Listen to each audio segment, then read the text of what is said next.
Bon vespre a tothom, benvinguts a aquesta activitat. Eltahawy és una periodista nascuda a Egipte que de molt petita se'n va anar a viure a Gran Bretanya, després es va traslladar als 15 anys a Aràbia Saudita, que és una experiència que crec que ha de marcar definitivament de per vida, i molt més tard se'n va anar a viure a Egipte, un altre cop, per estudiar a la Universitat Americana del Caire. I el seu llibre, El Hijab, per mi és especialment interessant perquè és un llibre que aporta una perspectiva molt global sobre un tema que ha estat molt present en molts mitjans, però que sempre està tractat des d'una perspectiva bastant superficial, tòpica i poc profunda, que és el tema de la dona musulmana. Aquest subjecte estrany que apareix en molts titulars de la premsa, però que molt difícilment és tractat amb la complexitat que el caracteritza.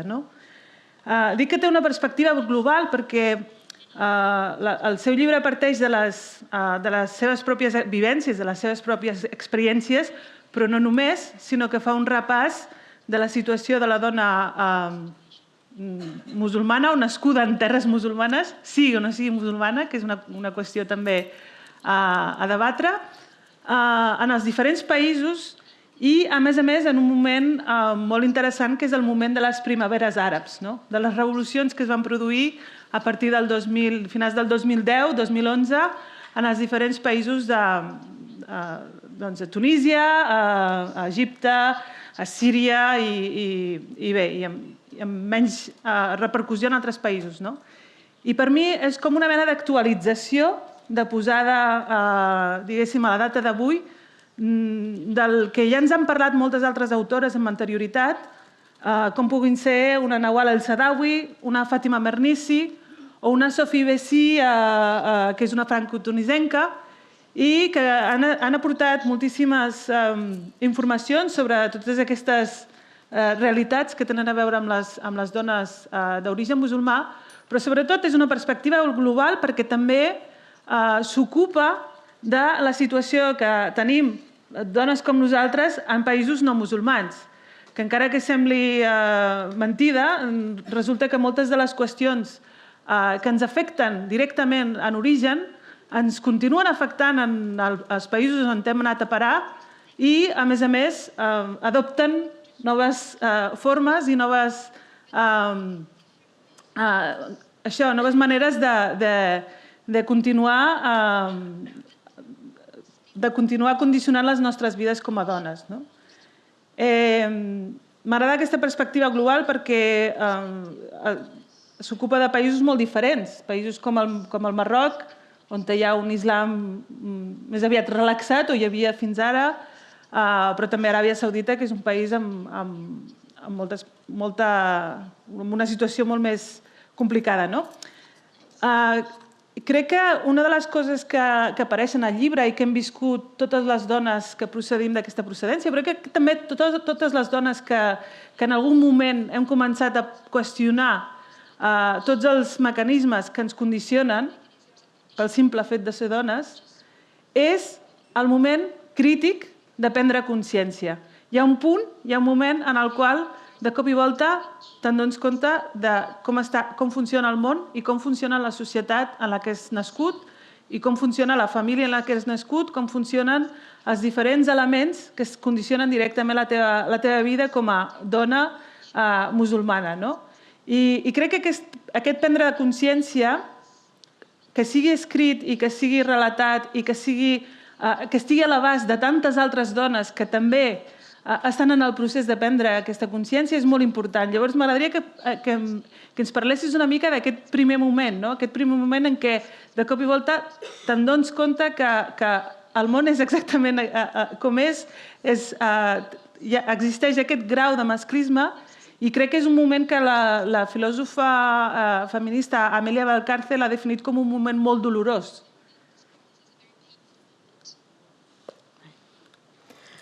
Okay, good evening, everyone. I'm very glad, first of all, to be in Barcelona and sharing my thoughts and ideas with you, and I'm very happy to be on a stage with you, Najat. Me too. So this moment, actually, I can describe two moments. One moment when I look back because I was too young to realize it, and then a moment when I actually experienced exactly this that you're talking about. So, as you said, I was born in Egypt, and when I was 7, my family moved to London. And my family moved to London because both my parents got a scholarship to study for their PhD in medicine. So my parents are Egyptian, and they met in medical school in Cairo, and they got married after they graduated, and they got their master's degree together, and then they moved together to London and moved the whole family. So this was in 1975, and it was the height of what we now call second wave feminism. Mm-hmm. And my teachers in England and then in Scotland, because then we moved to Scotland, were mostly white English women. And they were always asking me, what does your father do? Because the assumption was that my father did something that then the whole family followed and took us to London. They never asked me, what do your parents do? Because it never occurred to them that my mother could be doing something that also brought us to London. Now, I was too young at the time to understand what was happening, but I think in retrospect, it was a lesson that so little is expected of Muslim women. That these women who themselves were working outside of the home, they were teachers, did not expect my mother to be working outside of the home. But now I think this in retrospect, because I was too young at the time. I was 7, I was 8. And then we moved to Saudi Arabia when I was 15. And this was the second moment now of realization, because moving to Saudi Arabia was like someone turned the light off. And it was so traumatic for me because, I'm from an Egyptian family, I'm from a Muslim background, but the Islam in Egypt is very different than the Islam in Saudi Arabia. And to move to Saudi Arabia as a teenage girl, it's fucking difficult to be a teenage girl anywhere. But to move to Saudi Arabia is even more fucking difficult. So we moved to Saudi Arabia, and I'm 15 years old, and hormones and boys, and there are no boys, I can't see any boys. But all of this is happening, and I'm like, what the fuck is happening? And I realized that it was because it was so different to the experience I had in Egypt up until we left, and so different from the Islam I grew up with at home. And it became very apparent to me that to be a woman in Saudi Arabia is to be the walking embodiment of sin. So I believe that I became a feminist very soon after we arrived in Saudi Arabia, but I didn't have the word feminism. And then I discovered the word feminism when I was 19 years old. And this is the great irony of my life. I became a feminist in Saudi Arabia. And I say I was traumatized into feminism because you have two options: to lose your mind. And at first I fell into a deep depression because it was just so difficult to understand what was happening. So you can either lose your mind or you become a feminist. And sometimes the two happen together. But when I was 19, I was at university in Saudi Arabia. I was at King Abdulaziz University in Jeddah, which is where my family moved to. And in the library, I discovered feminist journals. And they included essays by Fatima Mernissi and Nawal Saadawi and other feminists from around the world. And I remember, now, I don't know who put these books and these journals on the shelves, because there are no feminists and gender studies in the university in Saudi Arabia. So I like to think back now and think that there was some revolutionary, renegade, underground feminist at the university who was putting these journals up for young women like me to discover, to basically throw us a lifeline and say, look, here's feminism, catch. And so I remember this moment you're talking about, this moment where you see, oh my God, this is what's happening. I remember when I discovered these journals, I would open them and I would read a few paragraphs and I would throw them back down again and I would run away. It was terrifying. And the reason that it was terrifying is because I understood that it was pulling a thread. And if I continued to read these journals, if I continued along the path of feminism, there is no going back. So I would go every day and I would read one page and then I would close it and put it back. And it taught me a really important lesson, that the things that terrify you the most are often the things that you need. But you just need to walk and then you have to jump. And when you jump, there is no going back. No, parla sobre Aràbia Saudita, que és un país marcadament...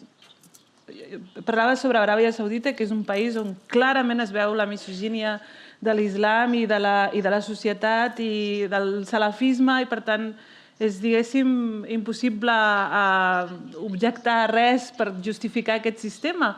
Però després hi ha altres països on aquest sistema no és tan evident ni tan salvatge, on també hem rebut una educació molt masclista, en la qual nosaltres érem contínuament les provocadores del desig, les provocadores del desig de l'home. El nostre cos és al centre de tot, i per tant qualsevol cosa que nosaltres féssim podia provocar el desordre. Això ho explicava molt bé Fàtima Mernissi, el desordre de la societat, no? Podia desencadenar un estat de caos absolut, no? I per tant, perquè clar, la base de tot això és que els homes no poden mai, en cap cas, controlar els seus impulsos. O sigui, són uns éssers que no són capaços de controlar els seus impulsos. Amb la qual cosa, tot el pes recau en nosaltres i en nosaltres havent de vigilar i estar atentes per no provocar aquest desig. En la manera de vestir-nos, en la manera en com caminem pel carrer, quan podem caminar pel carrer, perquè en molts llocs l'accés a l'espai públic és un accés vetat a les dones, en com ens comportem, en com parlem, en com ens relacionem amb els homes, i tot això, jo que vaig viure en una societat on l'islam no és aquest islam d'Aràbia Saudita, que és el Marroc, des de molt petita a mi em van ensenyar a anar en compte en totes aquestes qüestions. I una de les coses que jo crec que impedeix que durant molt de temps puguem arribar a aquesta consciència feminista i arribar a aquest punt de lucidesa de dir ja veig com funciona la societat en la que he viscut, és que moltes vegades aquestes experiències creiem que són individuals nostres. Sempre hi ha, diguéssim, justificacions per la violència que vius, per la discriminació que vius, per la segregació que vius. Si jo vinc d'una zona que és al nord del Marroc, que és el Rif, que és una zona especialment abandonada i subdesenvolupada en molts aspectes, llavors la justificació en aquest cas és perquè és el Rif. És perquè és el Rif que els vostres homes són més masclistes, us discriminen més. Però després, quan hem anat llegint les diferents autores que han anat escrivint en la primera onada de la Fàtima Mernissi o Eltahawy, però també les dones que ara també esteu escrivint sobre totes aquestes qüestions, veiem que no és una experiència individual, que és una experiència col·lectiva, que no es tracta de que cadascuna de nosaltres tingués una família més o menys conservadora, més o menys estricta amb la imposició de les normes, sinó que és un sistema sencer. I això, el fet de veure això, no és tan fàcil, no es produeix espontàniament, sinó que es triga molt de temps, moltes lectures i molta perspectiva per poder arribar a la conclusió de que realment estem parlant d'un sistema molt complex. I et posaré un exemple. Jo la primera vegada que vaig anar al Marroc amb el que era llavors el meu marit, i vam anar a un hotel, em van demanar un certificat de matrimoni en aquest hotel. Perquè un home i una dona junts que van a un hotel, si no estan casats no hi poden anar, perquè estan prohibides les relacions fora del matrimoni. I jo no ho sabia, jo havia nascut d'una família marroquina i no ho sabia. Vull dir que en aquest sentit és molt important tenir aquesta perspectiva, aquesta perspectiva global sobre el que és realment aquest sistema. I en aquest sistema, tal com tu expliques en el llibre, és molt important dos elements que semblen com dos pols extrems, però que jo crec que formen part del mateix, que és l'himen i el hijab. El signe extern de repressió de la sexualitat de la dona i el signe intern, que és aquesta cosa misteriosa que tenim entre les cames, que ningú t'explica què és i en què consisteix exactament i que has de preservar tota la vida. Jo no sé si també vas rebre una educació en aquest sentit, però jo tota la infantesa era vigila que no perdis això que tens, que no sabia exactament què era. O sigui, són dos elements que formen part exactament del mateix sistema de repressió de la sexualitat de les dones, no? I per això el llibre, doncs el subtítol és Per què el món àrab necessita una revolució sexual, no? Per què el món àrab necessita una revolució sexual? Right. Okay. This is a long discussion. Yeah, you have to read the book. Yeah. Yes, buy my book. So because I'm jet-lagged, I didn't begin my talk with the way that I usually begin my talk, and this is actually the perfect way to answer your question. Okay. Usually, when I begin my talks and I'm not jet-lagged, I say, hello, my name is Mona Eltahawy, and this is my declaration of faith. Fuck the patriarchy.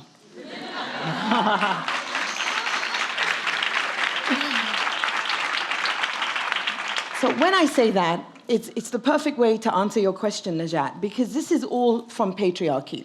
And the reason that I wrote this book, and the reason that I called this book Headscarves and Hymens, Why the Middle East? First of all, Headscarves and Hymens, because as a woman of Muslim descent, I am sick and tired. I am fucking fed up of always being caught between the dichotomy of what's on my head and what's in between my legs. I am more than a headscarf, and I am more than a hymen.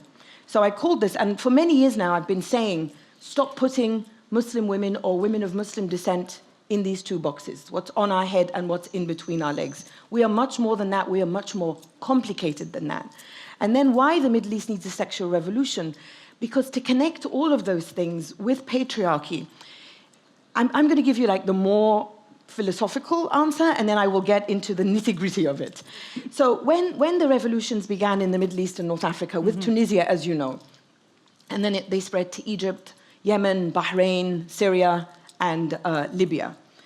It was great to see men and women on the streets together. It was great to see that it was men and women together rising up against the state, against the dictator in the presidential palace. It was great to see Ben Ali gone. It was great to see Mubarak gone. It was great to see all of these dictators who have ruined all of our countries gone.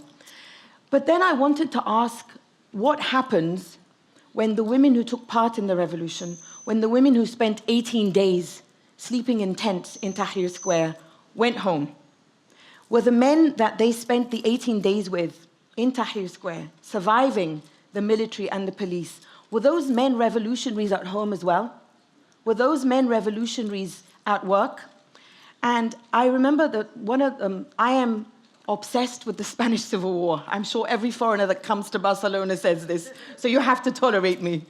But I read a book about Las Mujeres Libres, is this how you say it? The free women of Spain. They were part of the anarchist collective during the Spanish Civil War. And there was a great comment that one of the women, sadly I don't remember her name, said, and what her name was. But she asked, and she said one of the reasons that she belonged to this, the Free Women of Spain movement, was that she was always wondering about the comrades, yeah, the compañeros, because it was very easy for them to be comrades outside, but she said they often took off their revolution when they took off their shoes outside the door of the house to go home. So this is what I wanted to ask. I wanted to ask, were the comrades in the revolution in Egypt, in Tunisia, were they also comrades at home, and were they comrades at work? And the pivotal event for me happened when the day after, so a few days after Mubarak, no, actually a month after Mubarak was forced to step down in Egypt, Egypt was then run by a junta called the Supreme Council of the Armed Forces. And these were 19 generals. There were basically 19 Mubaraks who took over in Egypt. And they wanted to clear Tahrir Square of any revolutionaries who were determined to stay, because the goal of the revolution was the fall of the regime. And the fall of Mubarak is not enough. Mubarak is one man, and the regime is military rule. So men and women stayed in Tahrir Square. But on March, I think it was March the 11th, the military, which was claiming that it was one hand with the people, and the military is never one hand with the people because the military are fascist fucks. But anyway, they went into Tahrir Square, and they arrested the men and women who stayed in Tahrir Square. They took them to the Egyptian Museum, the site of the treasures of my people, and they tortured them in the museum, and then they took them to a military prison.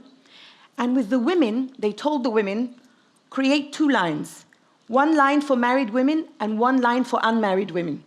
And the assumption here is the woman who has been fucked and the woman who has not been fucked. Because the line for unmarried women was supposed to be the virgins. And they say, the military say that they did this because they didn't want any woman in custody, in detention, to accuse them of raping and sexually assaulting them. This is upside down logic. This is fascist thinking. And to prove, and they warned the women who stood in the line for the virgins that if you are not a virgin, you are going to face an even worse fate. And how did they determine that they were virgins? They got a military doctor to spread their legs and look for this hymen. Look for this fucking hymen. It is my goal in life to take out from every dictionary in the world the word hymen and virgin. These words must be destroyed from all languages. So 17 women were subjected to sexual assault in the form of virginity tests. The first woman who spoke out about this and who exposed the military was not believed because she was a hairdresser, and hairdressers in some countries in the Middle East are considered sex workers, and so considered women of bad reputation, quote unquote, and could not be believed. So then another woman came forward. There were 3 women. The second woman was believed because she also had an ID, and the first woman didn't have identification paper. And all of these women were incredibly brave because this was a time when so many Egyptians were too grateful to the military for saving us from Mubarak. This was such a fucking disaster that anybody thought the military was our friend. But these women went and testified on camera and said that the military subjected us to virginity tests. So many people did not want to believe them. They didn't want to believe them because they said, no, the military's on our side. You're lying. So they took the side of the fascists against the revolutionaries. And these women were called liars. I heard this. I could not believe it. The Guardian newspaper asked me to write an opinion piece about this. And you know, I'm like, oh my God, this is it. We're going to have another revolution. So you can see it online. I wrote an opinion piece for The Guardian and I said, this will be the second revolution in Egypt because everyone now is going to go out and demand justice for the female revolutionaries. Nothing happened. Nothing happened. I was fucking enraged. I couldn't believe it. And when the women tried to sue the military, of course, the judges in Egypt, well, this was a military judge, yeah? Of course, he acquitted the military doctor, and no justice has happened. Now, I compared this with something that happened in October in Egypt, when a 21-year-old woman called Alia El Mahdi, in her parents' living room, took all her clothes off. She had a red bow in her hair, and she wore red shoes. And she took a picture of herself naked in her parents' living room, and she put the picture on her blog. And she wrote under the blog, now, she didn't go naked in the street, huh? She didn't go naked as a protest outside. This was her own individual protest in her parents' home. And she put the picture on her blog, which meant that you had to go and find the picture.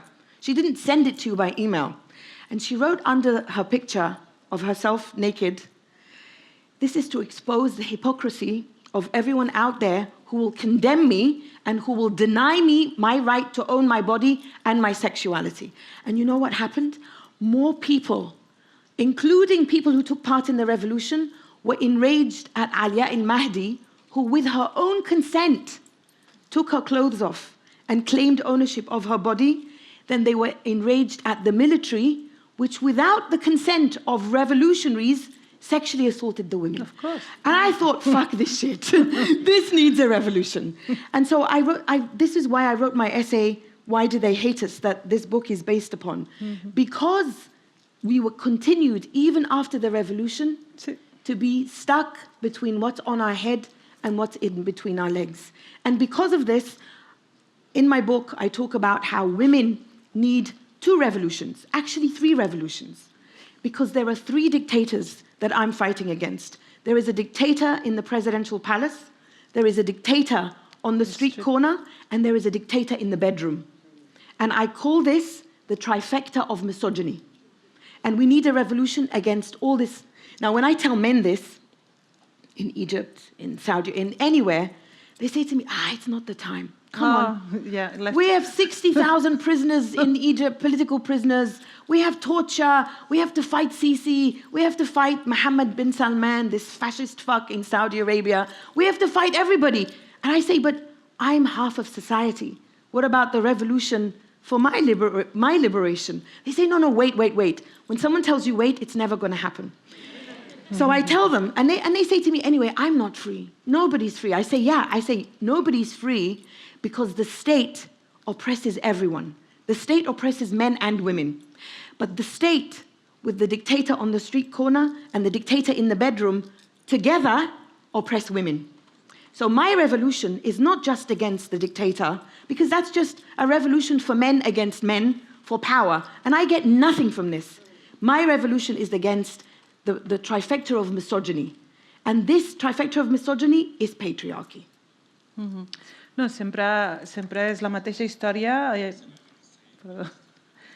La mateixa història que els drets de les dones poden esperar. Ara mateix a Tunísia també s'està dient el mateix, que abans hem de solucionar altres coses i després ja ens ocuparem dels problemes de les dones. T'explicaré una cosa que potser no saps perquè és molt recent, però al Marroc han decidit que hi hagi servei militar obligatori, no sé si de 2 o 3 anys, per tota la població, homes i dones. Llavors, com que això és la principal preocupació que ha sorgit a dintre de la societat davant d'aquest fet, és la preocupació perquè les dones que vagin a fer el servei militar perdin la virginitat durant el servei militar. Llavors han decidit que perquè no hi hagi aquesta preocupació, expediran certificats de virginitat a les dones que vagin a fer el servei militar perquè se sàpiga que no és culpa del servei militar que hagin perdut la seva virginitat. Amb la qual cosa, en un país com el Marroc, que no és precisament el país més islamista del món. Crec que és interessant veure com els diferents corrents es donen en un mateix temps. Al mateix temps que estàvem veient aquesta revolució que obria la porta a totes les esperances, també ens arribaven notícies sobre l'assetjament sexual a les places, una mica amb la idea que a vegades jo crec que inclús aquí també va passar una mica amb la transició, que és que els homes, quan es produeix un canvi d'aquests tan important, es pensen que l'alliberament sexual vol dir tenir dret a disposar del cos de la dona per fer-ne el que ell bonament vulgui i que el desig i la sexualitat de les dones passen a un segon terme. Però al mateix temps continuem amb fenòmens que ja fa molts anys que existeixen i és totes les diferents corrents de fonamentalisme islàmic, de pensament absolutament retrògrada, que ens insten a tornar a l'islam original que s'han inventat ara mateix, aquest islam autèntic del principi dels temps, que ningú ha viatjat al segle de Mahoma per saber si era això o no l'autèntic islam, però igualment. I és molt curiós per mi veure que una de les obsessions principals d'aquest fonamentalisme sempre fa referència a la qüestió de la dona i al cos de la dona i a la sexualitat de la dona. La seva principal obsessió és controlar, i jo crec que és una mena en realitat de moviment reaccionari contra els canvis de les dones. I com això, d'alguna manera, s'està escampant molt més que fa algunes dècades. Jo vaig ser fa molt poc a Tetuan amb un grup de dones ja d'una certa edat que havien sigut militants d'esquerres laïcistes al Marroc i que havien pagat un preu caríssim pel fet de ser militants d'esquerres i laïcistes amb tortures, amb presó, amb persecució i amb totes les conseqüències que us podeu imaginar, i que en canvi veien de manera amb molta sorpresa com les generacions més joves, inclús en un país tan relaxat en el tema religiós com és el Marroc, de cop i volta abracen les tesis fonamentalistes abracen un islam molt més rigorós, abracen un islam que va en contra de les dones i, a més, no només la població en general, sinó específicament les dones abracen aquestes corrents fonamentalistes. No? Llavors, és com una presència d'elements molt diferents entre ells que jo crec que creen molta confusió entre les dones al món musulmà. No? Yes. Okay. So, as you know, I'm Egyptian-American. So I've been living in the United States since the year 2000. And I often bring up this example because I think it's a great way to explain and to kind of show, expose even more what you're talking about. In Egypt, my country of birth, the main Islamist movement is the Muslim Brotherhood. And they've been in existence since the 1920s. And the Muslim Brotherhood does not have any women in its leadership. They had a chance to have an election or to open up to the top echelon of the Muslim Brotherhood, where there's 10 men who decide who the leadership of the Muslim Brotherhood is, but they didn't allow any women in. And for a very long time, the main role of women in the Muslim Brotherhood was basically to support the brothers, to teach the women, and because of the terrible crackdown and the torture of the Egyptian regime against the Muslim Brotherhood, most of the political activity of women of the Muslim Brotherhood was to call for the release of their husbands, their brothers, their sons. When the revolution happened, the Muslim Brotherhood wanted to show a more pluralistic, even in the run-up to the revolution, a more pluralistic kind of attitude. And I remember I went to interview the Supreme Guide of the Muslim Brotherhood in Cairo in 2005. So this was, 2005, so it was 6 years before the revolution. And it was, actually, so in 1995, that was the first time I went to interview the Muslim Brotherhood in Cairo. And I knocked on the door, and as soon as they opened the door, they gave me a headscarf to wear so that I could go inside to interview the spokesman. This is in 1995. So when I went to interview the Supreme Guide in 2005, I was expecting a headscarf again at the door, but I didn't get one. So I thought, oh, okay, maybe they've changed. So I went inside, I'm interviewing the Supreme Guide, and they were really working hard to portray this image of pluralism. We believe in pluralism. And he was telling me that they were talking to the Muslim Brotherhood in Kuwait, which was opposing women's right to vote. And he was telling me, because he knew that I'm a feminist, we're telling them there is nothing that should prevent women's right to vote, etc., etc. And then I said to him, well, if the Muslim Brotherhood ever comes to power in Egypt, and we'll get to that because they did eventually, if the Muslim Brotherhood ever comes to power in Egypt, would you change anything in the constitution when it comes to women's rights? For example, would you impose the hijab on women? And he said to me, no, we wouldn't change anything in the constitution, and we believe in women's rights, and as proof of this, you are interviewing me in my office while you are naked. And I was like, I'm not naked. I said, I am not naked. And he said, no, according to God's law, your hair is naked and your arms are naked.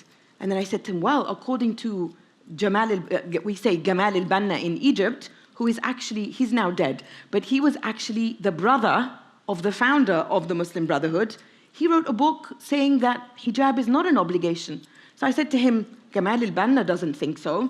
And I mentioned other names, and he said to me, no, don't mention these other names to me. Don't mention the other points of view to me. There is no points of view, there is one view. Yeah. And according to that one view, you are naked before God. So I said, I thought you believed in pluralism.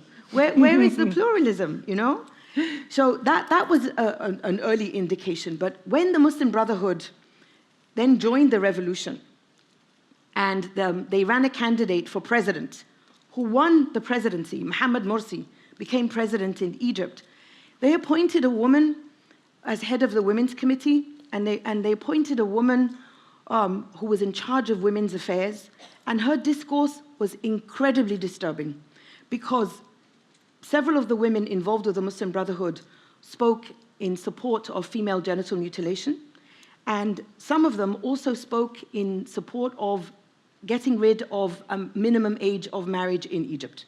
And of course, this is absolutely against everything that anyone should support in Egypt. Now, you all know, of course, that the military overthrew Mohammed Morsi, and they have made the Muslim Brotherhood illegal, and they have filled the prisons with Muslim Brotherhood members and tortured them, and I oppose this absolutely, because as long as someone is peacefully involved in politics, I believe everyone has a right to be involved in politics in Egypt. But this is just by way of talking specifically about the Muslim Brotherhood. But the reason that I bring up the United States is because it's instructive to see how fundamentalists work. Because in Egypt, as I said, the women were promoting and saying that genital mutilation was a form of beautification of genitals. And I absolutely oppose this, absolutely. Female genital mutilation is a form of torture. But they're obsessed with women's bodies, and they're obsessed with genitals. When I moved to the United States, I found what I call the Christian Brotherhood of the United States, and these are the evangelicals who helped to elect Donald Trump. And they are currently now working very hard to completely ban abortion in the United States. And they probably will very soon. So I often say, my message to the Muslim Brotherhood, and my message to the Christian Brotherhood, and my message to any brotherhood of men that wants to use religion against me is stay outside of my vagina unless I want you in there.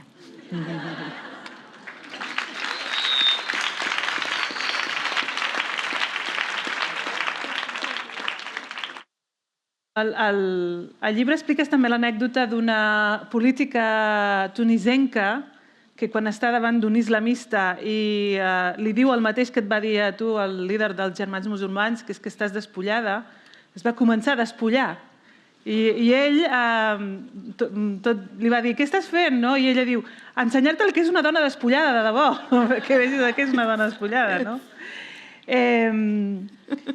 Sí, hi ha una cosa que m'agradaria que parléssim abans de tractar un altre tema, que és una mica l'elefant a l'habitació. Estem parlant d'una societat en la qual hi ha molts elements que estan vertebrant aquesta misogínia i aquest masclisme estructural, però hi ha un element que jo crec que com a feministes hem d'afrontar en un moment o altre, que és la qüestió religiosa. O sigui, l'islam en ell mateix, el missatge de misogínia que conté i com es produeix aquest punt en el qual tu, com a filla de família musulmana i com a musulmana segurament, t'has d'enfrontar directament amb una cosa tan gran com és Déu, perquè tu pots enfrontar el pare, tu pots enfrontar el germà, però quan t'has d'enfrontar Déu, que és el que estableix les normes sobre el teu cos i sobre la teva sexualitat i sobre els teus drets, i etcètera, jo crec que és el moment més crític de tots. I realment, en els últims temps estem veient que hi ha algunes corrents de pensament que s'han posat molt de moda, que intenten negar aquest missatge de misogínia i de masclisme que conté l'islam, perquè, segons aquestes corrents, resulta que l'islam no és masclista en ell mateix, sinó que ha estat durant 1.400, 1.500 anys mal interpretat per... S'ha fet una lectura patriarcal d'aquests textos i, per tant, tots els que l'han interpretat estaven equivocats i s'ha de fer una nova lectura d'en clau feminista i tornar a rellegir l'Alcorà i els hadiths i la sunna i convertir-ho en una altra cosa. Crec que això és una opció que per una persona creient està bé, perquè cadascú té el dret de solucionar les seves contradiccions com sigui, però jo crec que és impossible prendre consciència feminista sense encarar-te amb l'islam. Directament. Perquè està en la lletra. O sigui, en la lletra et diu que deus obediència al marit. En la lletra et diu que tu has d'heretar la meitat que el teu germà. En la lletra et diu que el teu cos no et pertany, que la teva sexualitat no existeix, que el teu plaer no se sap on està, saps? Vull dir, o sigui, no pots fer-te feminista sense qüestionar la religió. Crec jo,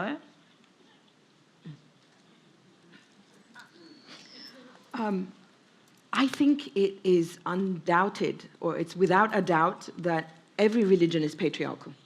Every religion has misogyny in it, and especially the Abrahamic religions. Because I now live in the US, as I said, and I'm very familiar with Christianity there. The United States is the most devout country in the so-called developed world. I lived in Jerusalem as a Reuters correspondent, so I also became very familiar with Judaism and its expressions, and obviously I'm of Muslim descent. So when I say that all religions are patriarchal, I'm specifically focusing on Abrahamic religions, which are patriarchal and have many elements of misogyny. I am told by my African feminists or fellow African feminists who come from other countries that are not so affected by Abrahamic religions, that there are some African cosmological religions that are less patriarchal and less misogynist, but I'm not so familiar with them. But this is why I begin this answer by saying that every religion is patriarchal and misogynist. And for me, I do not identify as an Islamic feminist. Me neither. No, So no. I have my feminism on one side and Islam on the other course. side. But there are Islamic feminists, and we can talk about them later if you like. They do exist, and I think that they play an important role for women who want to stay, who want some kind of rapprochement with feminism and the religion. But this is not my fight. My position is anything, regardless of where it comes from, in the year 2019, that hurts women and girls, I reject utterly. Anything that hurts women and girls cannot be justified on any terms. And when it comes to sex, because you want to talk about sex specifically, I was taught when I was growing up that pleasure is allowed and is welcomed between a husband and wife. Yeah. But when I grew up, I wanted pleasure outside of marriage. Now, I waited. My God, I fucking waited. I waited for so fucking long. And I got fed up, and I was like, I'm not waiting anymore. And I tell people, I wrote openly in my book that I waited until I was 29. And I now feel sorry for my younger self that I waited so long to experience something that is so pleasurable and something that gives me a great deal of joy. And I tell people that I have now made up for lost time. I have had plenty of sex. And any guilt that I felt, I fucked the guilt out of my system. So me and sex are very friendly. So when I talk about that, that is exactly what I mean about the sexual revolution, because you talked about ownership of the body. And I talk about pleasure and how I was taught when I was younger that you're allowed pleasure, husbands and wives are allowed pleasure. Now, when I talk about the sexual revolution, I define it like this. I say the sexual revolution is the declaration, I own my body. I own it. Not the state, not the street, and not the home, the trifecta of misogyny. I own my body, not the church, and not the mosque, and not the temple, and not my family. It is my possession, my ownership. And when I say that, it means that it is my right to have sex with whomever, whenever, obviously with their consent, because consent is very important. But it also, and my declaration of I own my body means that I can have sex. It is my right to have sex with a woman or with a man, with 2 women or with 3 men. And I'm very open about the fact that I am not monogamous, because I demand absolute freedom. And I believe that monogamy is a patriarchal construct that is often supported by religion that is imposed specifically on women. So whether you have a religion like Islam that allows men 4 wives, and regardless of religion, outside of religion, most societies, including here in Spain, I am sure, will give lip service to monogamy, but allow men various forms of non-monogamy, but condemn women for demanding the same right. So I am not monogamous, and my revolution is for absolute sexual liberation. Because when I say I own my body, what does virginity mean when I say that it is my right to have sex with a man or with a woman? Because when you talk about the patriarchal construct, that what we say heteronormative constructs of sex, virginity requires a penis and a vagina. And when I say that I reject patriarchy and heteronormativity, what happens when 2 women have sex? What happens when two men have sex? And what happens here now when we talk about trans people? Because vaginas don't just belong on female bodies. Because some trans women don't have vaginas. And some trans men have vaginas, and there are non-binary people who do not identify with the gender binary. So this is the kind of discussion that I want to have. This is the kind of discourse that I want to have as part of the sexual revolution. And I say this to you as in Egypt right now, there is a trans woman called Najat El Hachmi. And she was arrested 3 weeks ago in Egypt as she took part in protests, and all protests in Egypt are banned now because of this fascist fuck who leads Egypt, Abdel Fattah al-Sisi, who your country and the EU sells billions of dollars worth of weapons to and does very little about his human rights record. So Sisi has banned all protests. And there was a terrible train disaster in Cairo, and there was a small protest. There are still very courageous people in Egypt who are protesting. And the regime arrested people who took part in the protest, and they arrested Najat El Hachmi.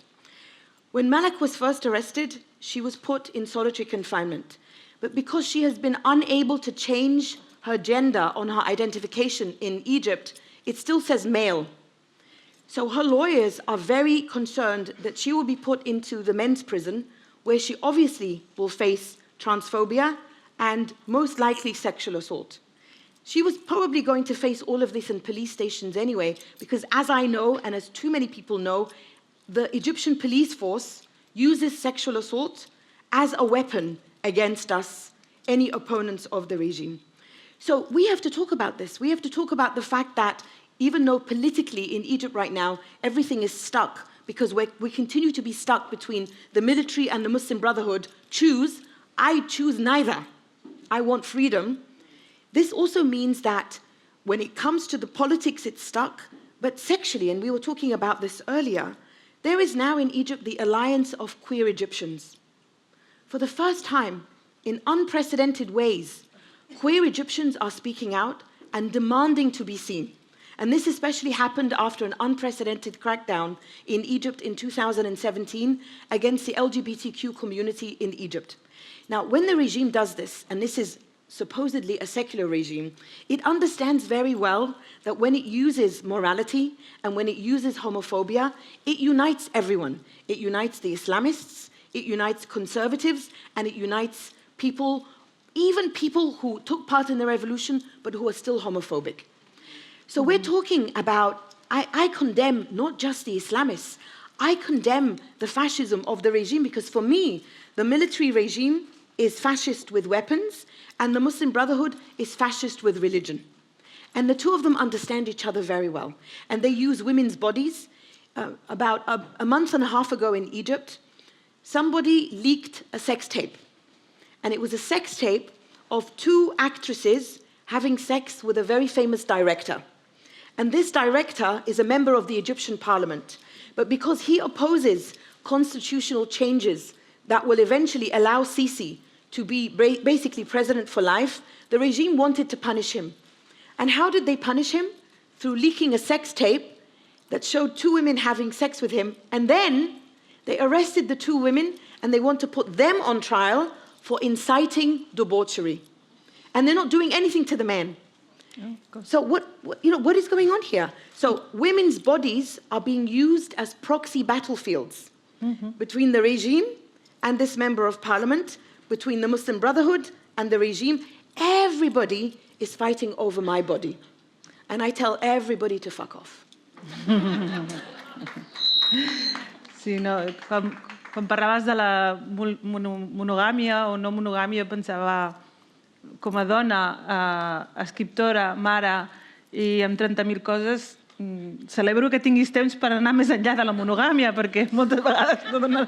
I que trobis tanta gent com perquè a nivell logístic jo crec que és bastant complicat, no? I can tell you. Okay.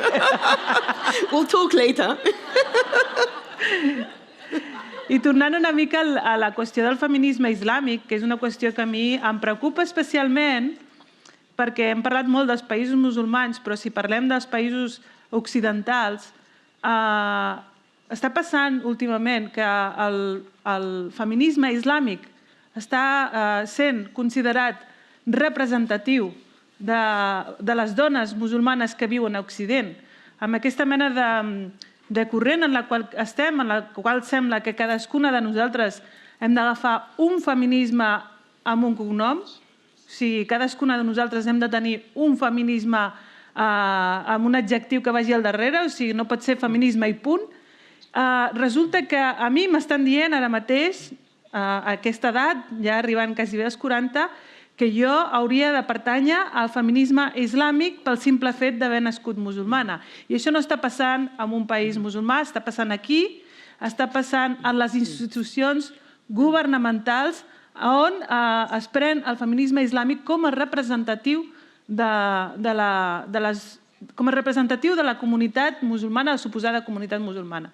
Llavors, per mi això és molt conflictiu, perquè resulta que per la resta de dones de tota la societat, les dones que no són de cap religió, valen els principis del feminisme sense més, però en el cas de que siguem dones nascudes en famílies musulmanes, resulta que ens hem de quedar en una llibertat limitada, en un sistema limitat en el qual hem d'anar a rescatar de l'Alcorà, dels hadits, tots aquells elements que puguin legitimar els nostres drets i la demanda dels drets que puguem fer. O sigui, jo com a filla de musulmans no puc sortir i dir simplement el que tu estàs dient, vull fer el que em doni la gana amb el meu cos, vull la meva llibertat sencera, vull que no em posin barreres per res, perquè tinc tant dret com qualsevol altre a aquesta llibertat, sinó que he d'anar a l'Alcorà, llegir-me'l i deduir fins a on pot arribar la meva llibertat. I això és el feminisme islàmic. El feminisme islàmic no és feminisme que procedeix de les dones musulmanes, és feminisme acotat a la religió. Per tant, no és feminisme, sinó que és religió passada pel filtre del feminisme, que és una perversió bastant grotesca i que s'està convertint en una nova trampa en la qual moltes filles de la immigració musulmana en països occidentals que han viscut des de molt petites o que han nascut ja aquí estan abraçant acríticament. Estan abraçant acríticament i estan reivindicant, i a més reivindicant des d'una perspectiva identitària, reivindicant la discriminació i la desigualtat com a element identitari i a més en nom d'una resistència a l'opressió de la societat dominant, del grup dominant, etc. Llavors, això és una complicació molt important perquè jo m'esperava que les joves, les noies joves que ara estan començant a tenir més accés a l'educació i a la formació de la que vam tenir la nostra generació, se sumessin a aquesta onada de feminisme, se sumessin a la reivindicació dels nostres drets. I en comptes d'això, s'estan sumant a la religionització del debat públic, de l'espai públic i del feminisme. I m'estan defensant coses, elements que són clarament discriminatoris com a elements per identificar-se i per resistir a nivell identitari. No sé si això és una cosa que jo he vist algunes discussions teves amb un dels... El Tariq Ramadan, no sé si aquí és un nom que pugui sonar molt, però és un pensador precisament net d'un dels fundadors dels Germans Musulmans que ha desenvolupat tota una teoria sobre l'islam europeu i que ha sigut molt promocionat a dintre de les institucions, a dintre dels països. Aquí ha estat convidat, no aquí, no el CCCB, sinó a Catalunya i a Espanya ha tingut molt de quòrum. I és un senyor que defensa la idea que l'islam està perseguit i que, per tant, els musulmans europeus han de començar a sortir de l'armari, no de l'armari de debò, sinó de l'armari del fet de ser musulmans, i han de visibilitzar la seva condició de musulmans. I han de conquerir les diferents esferes de la societat en la que viuen perquè es vegi que hi ha musulmans en les societats europees.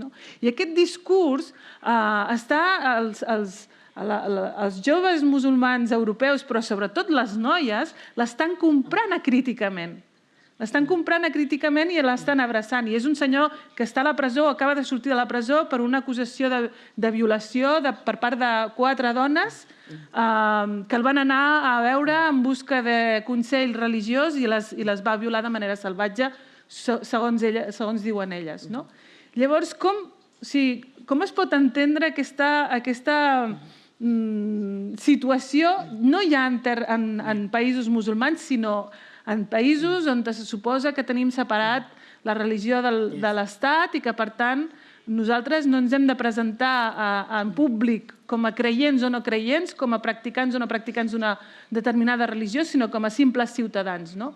Com pot ser que en el cas dels musulmans o dels fills de musulmans se'ns demani que ens presentem públicament com a tals, no? I no com a simples ciutadans? Per què l'element religiós, en el cas de nosaltres, és un element important i no pas un element que ha de pertany a l'esfera personal, no? I could write a book to answer every one of your questions. So I'm going to talk really fast. I think, first of all, to frame my answer to your question, it's very important to understand, because this is a fight that I constantly engage in. I think that in the so-called West, Muslim women especially are caught between a rock and a hard place. And the rock are racist Islamophobes and the increasingly powerful right wing. And they want to weaponize everything that Muslim women say to demonize all Muslim men. And the hard place on this side is the Muslim community that is often represented by men, and specifically the misogynist in the Muslim community who want to shut up and silence Muslim women and defend all Muslim men. And ultimately, these two places, the rock and the hard place, speak to each other, are mirror images of each other, and only care about each other, and again use Muslim women, specifically our bodies, as proxy battlefields, because most of the fights between them are about headscarves and hymens. Should they cover, should they not cover? Should they have sex, should they not have sex? Or same bullshit all the time. And I position myself in order to answer any of these questions by saying, I am here in the middle, and I say, fuck you and fuck you. Not you, Najat, but the right wing and the misogynist. I love you. But I mean, the rock and the hard place. Because it's very, very important for me to be completely independent, because they're not my allies and they don't give a fuck about me. And they're definitely not my allies, they just want to shut me up. And I will not be shut up. So having said that, I think that, and this is why I also say I am not an Islamic feminist, I am a feminist. I am a secular feminist. Anything that hurts girls and women, I absolutely reject. But I will tell you about women who I know, who do want Islamic feminism. In 2009, and I mentioned this in my book, I went to Kuala Lumpur, the capital of Malaysia, to take part in the launch of a movement called Musawa, which is the Arabic word for equality. And this is a global movement for equality and justice in the Muslim family. And it was launched by a collection of scholars of Islam and activists. And there was a pivotal moment during the launch of Musawa that exactly represents this. On the stage were several Islamic feminists. There was one from Iran called Ziba Mir Husseini. There was Amina Wadud from the US, and I will speak about her in a minute. And there was an Islamic feminist male scholar from Pakistan called Khalid Hussein. And they were talking about their work in reinterpreting the religion in the way that you're saying, in a feminist way. In the middle of their discussion, a group of North African feminists from Algeria and from Tunisia specifically stood up and said, what are you doing? Yeah. We have been fighting against this all our lives. What are you doing? And the Islamic feminist on stage said, look, this is why I'm repeating this to you. And the Islamic feminist on the stage told the secular feminists from North Africa, you have been fighting this all your life, but it's only taken us so far. And we need this to join, this is their words now, we need this reinterpretation that we're doing to make the fight stronger. You don't have to agree with them, but this is what they said.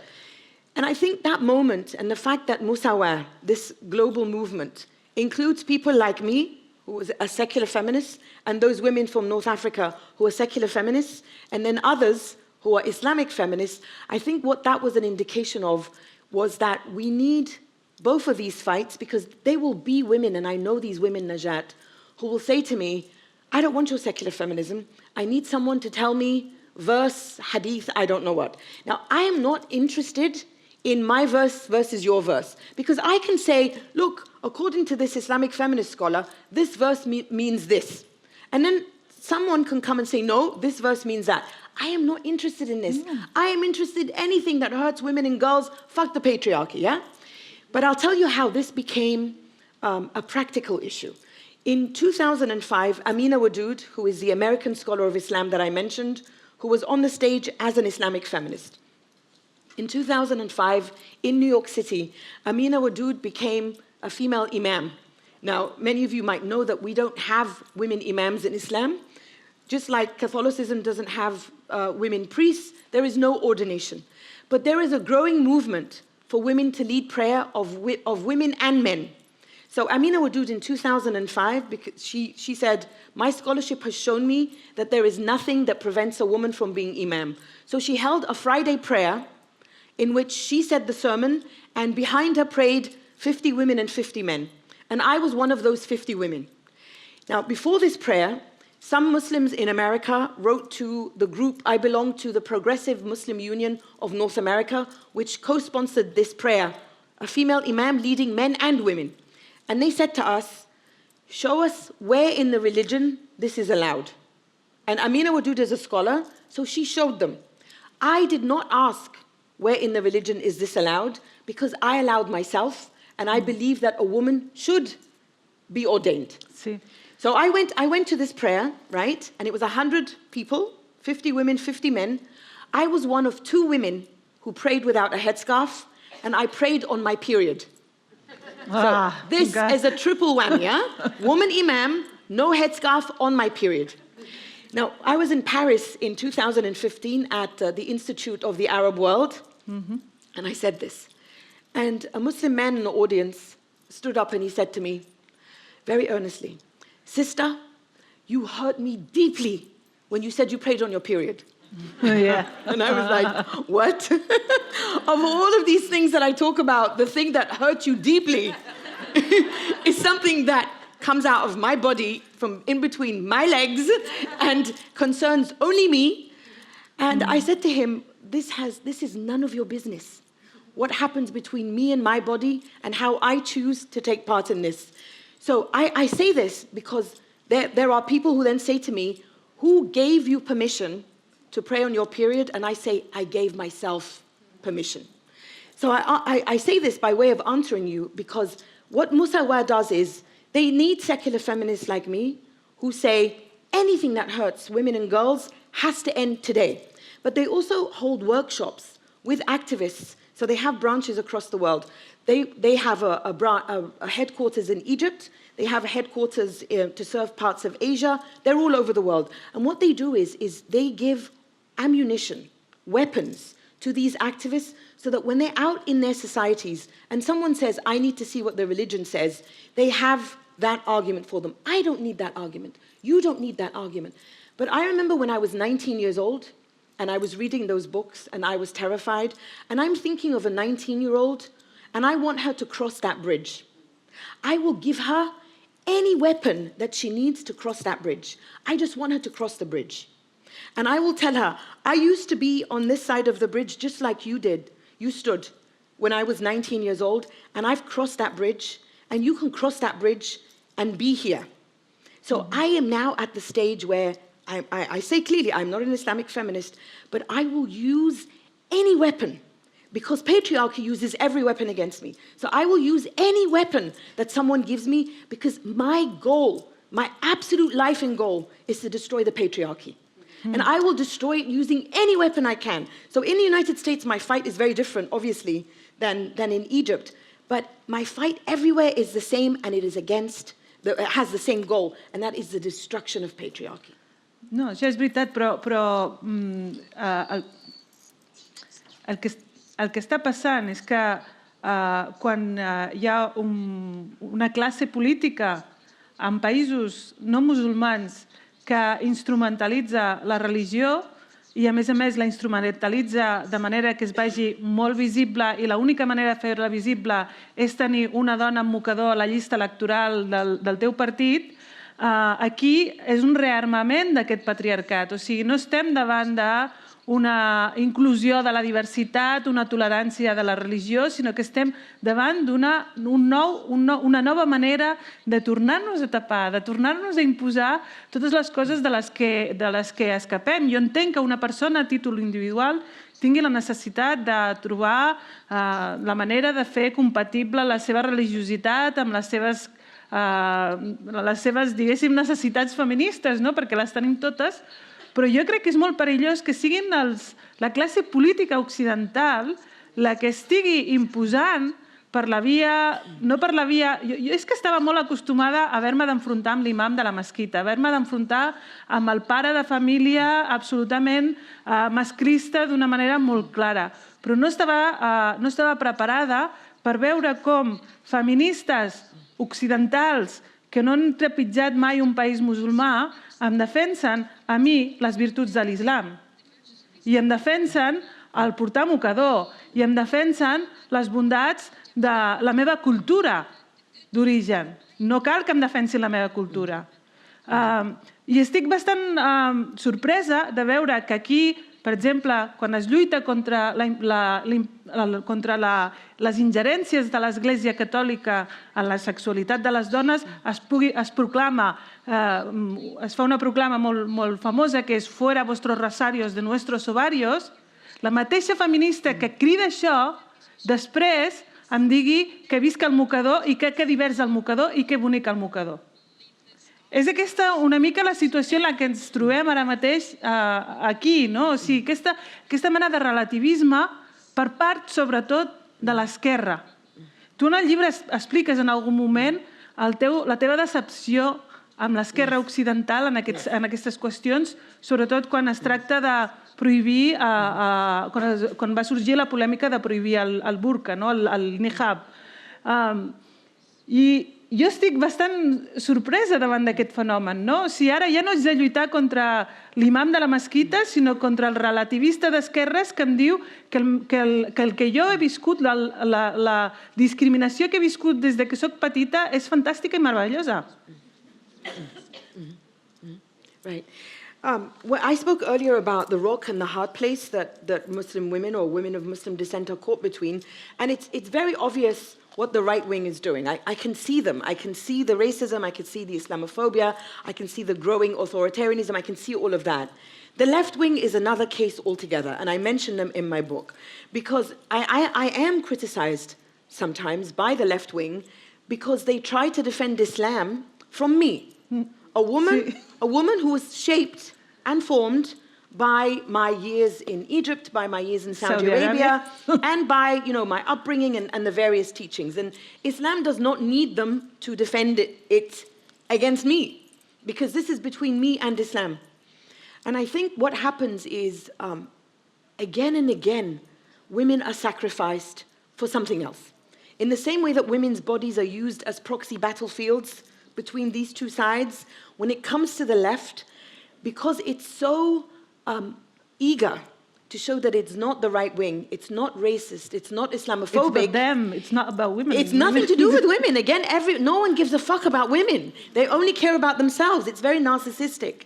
So as part of trying to show that they're not racist and they're not Islamophobic, they end up embracing the most conservative elements that we are trying to escape, right? Because then they show, look, see, I'm not a racist. But who then are you embracing? You're embracing, like you said, the most conservative elements which in your culture and in your faith background, if you come from a faith background, you would absolutely reject. So you can't reject it in your background and then come when it concerns my background and embrace the very people you would never accept if they were you or if they belong to you. So it's a very, very complicated and unnecessary reminder of how women are always sacrificed. And my solution to all of this is to listen to women. Listen to women. Because so often the left listens to the men who are mostly the spokespeople for the community. I mean, who is the community? The community is like the community is like culture. When people say to you, no, this is disrespectful to my culture. I ask them, who created this culture? It wasn't me.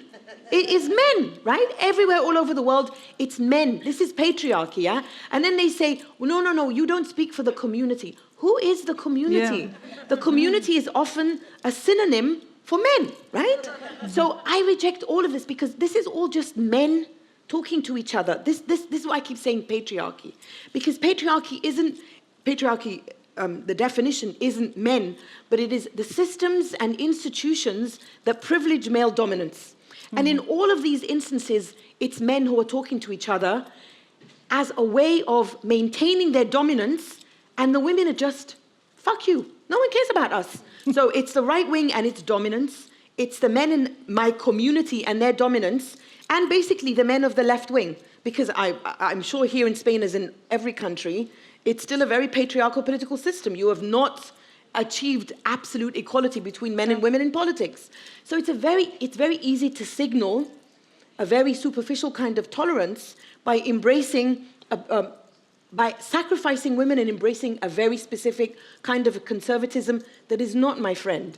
But at the end of the day, I also have to talk about the virtues of complication.